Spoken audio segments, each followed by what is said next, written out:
Hello everyone, आज हम section 12 को समझेंगे। सेक्शन 12 में चीफ जुडिशियल मजिस्ट्रेट और एडिशनल चीफ जुडिशियल मजिस्ट्रेट की बात की गई है।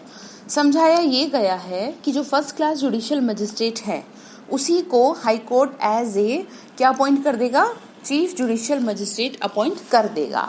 सब सेक्शन 1 में इतनी बात लिखी है सिर्फ, और उसके बाद सब सेक्शन 2 में लिखा है जरूरी हुआ तो first class chief judicial magistrate को ही क्या बना दिया जाएगा, एडिशनल चीफ जुडिशियल मजिस्ट्रेट बना देंगे।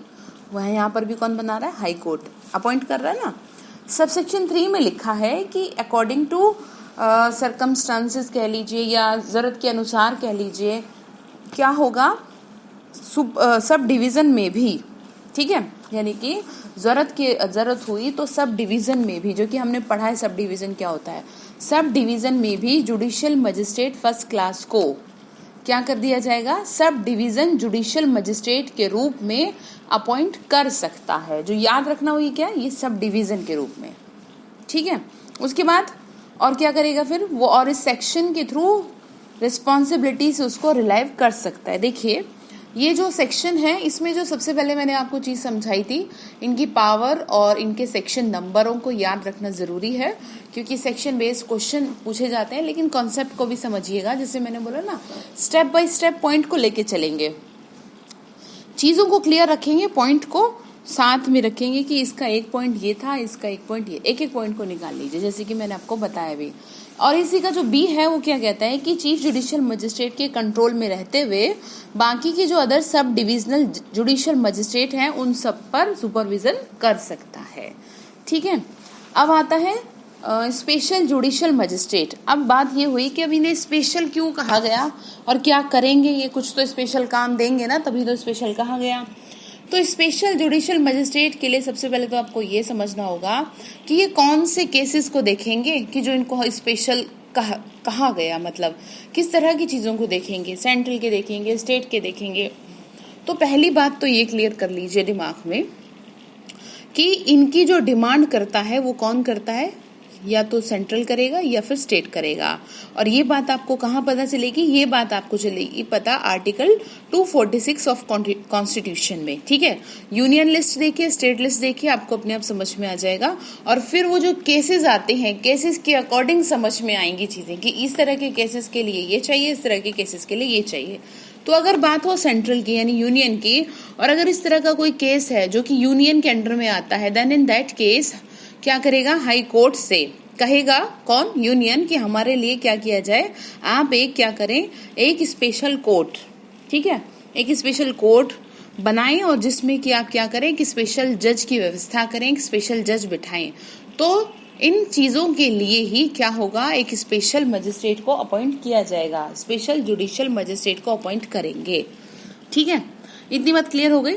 उसके बाद क्या है, उसकी क्वालिफिकेशन क्या होनी चाहिए, वो पब्लिक सर्वेंट होना चाहिए और उसके पास लॉ की डिग्री भी होनी चाहिए, ठीक है।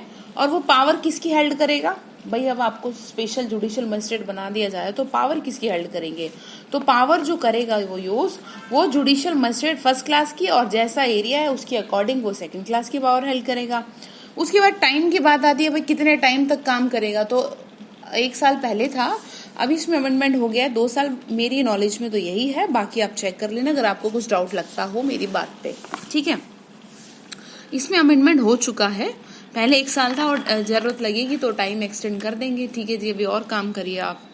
उसके बाद आता है इसका सबसेक्शन 3। सबसेक्शन 3 में लिखा हुआ है कि मेट्रो, अब क्या हुआ, मेट्रोपॉलिटन मजिस्ट्रेट में अगर कोई मैटर आ गया सेम उसी तरह का जैसे वो कर रहा है, तो एक मैटर के लिए उसी की पावर को क्या कर दिया जाएगा, एक्सटेंड कर दिया जाएगा। देखिए लिखा हुआ है सबसेक्शन 3 को, देखिए सबसेक्शन 3 में लिखा है, the high court may empower a special judicial magistrate to exercise the power of a MM in relation to any metropolitan area outside his local jurisdiction. इस लास्ट की लाइन को अंडरलाइन कर लीजिए, क्या करेगा, उसको उस चीज के लिए भी एम्पावर कर दिया जाएगा कि अब आप क्या करें, MM के केसेस को भी देख लीजिए, क्या हुआ, एक आध केस और ऐड कर लीजिए अपने रूटीन लाइफ में, जो भी है, मतलब ठीक है ना।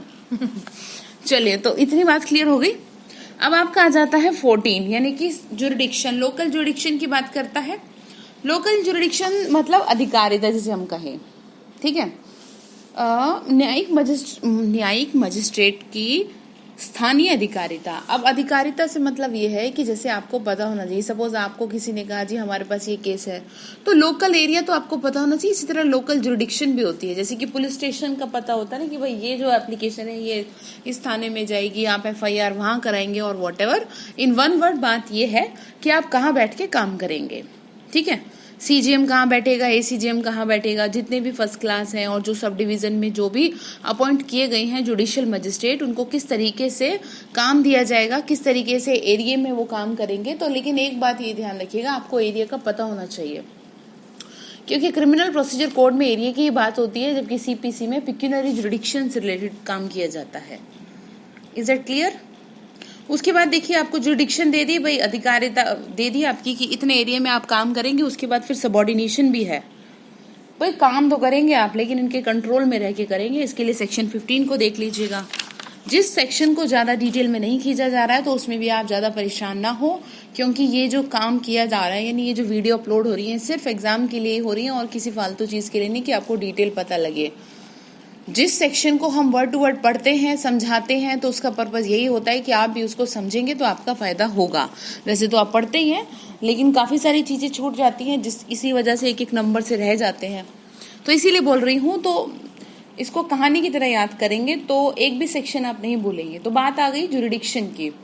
जुरिडिक्शन मैंने आपको बता दी। उसके बाद आती है सबऑर्डिनेशन की, किस तरीके से आप सबऑर्डिनेट रहेंगे और मजिस्ट्रेट के। देखिए लिखा है every chief judicial magistrate shall be subordinate to session जज, ये मैं ऑलरेडी आपको बता चुकी हूँ। And every other judicial magistrate shall subject to the general control of the session जज, be subordinate to the CGM। ठीक है, सबसेक्शन 2 क्या कह रहा है? The chief judicial magistrate may from time to time make rules or give special order consistent with this code as to the distribution of business among the judicial magistrate subordinate to him। जैसा आपको काम दिया जाएगा, जिनके नीचे आपको काम रह के करना है वो तो करना ही है, उसमें क्या। ठीक है, अब देखिए सेक्शन आपका आता है 16 यानी कि 16 से बाकी की सेक्शंस को आगे देखते हैं।